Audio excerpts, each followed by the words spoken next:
78,000, 80,000, 82, 85, 87, 89 చైతన్య నారాయణ ర్యాంకుల్లాగా చెప్పుకొచ్చారు మొత్తం మీడియా అంతా కలిసి. బంగారం రేటు ఇప్పుడు 1,00,000 దాటిపోయిందో అన్నటువంటి.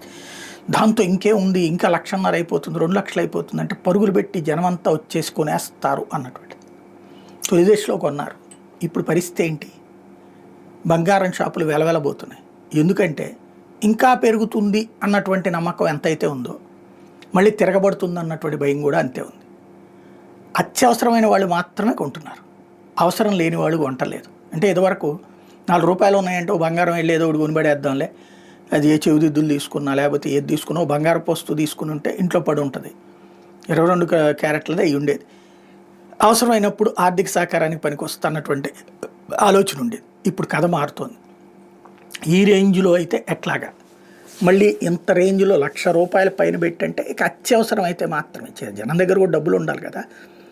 అత్యవసరమైనటువంటిది మాత్రమే కొనడానికి సిద్ధపడుతున్నారు.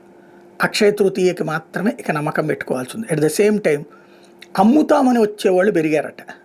తమ దగ్గర 24 క్యారెట్ల బంగారం, ఆ 999 ఏదైతే ఉన్నాయో గోల్డ్, ఆ బార్లు కొన్ని పట్టుకొచ్చి అమ్మేవాళ్ళు ఇవాళ రోజున ఆ రేటుకు కొనమంటున్నారట. షాపులేమో ఆల్రెడీ మా దగ్గర బంగారం ఉంది, అవసరమైతే కొనేవాళ్ళం, మీ దగ్గర ఇవాళ రేట్నే కొంటాం మేము కొనాలన్నా అంటే.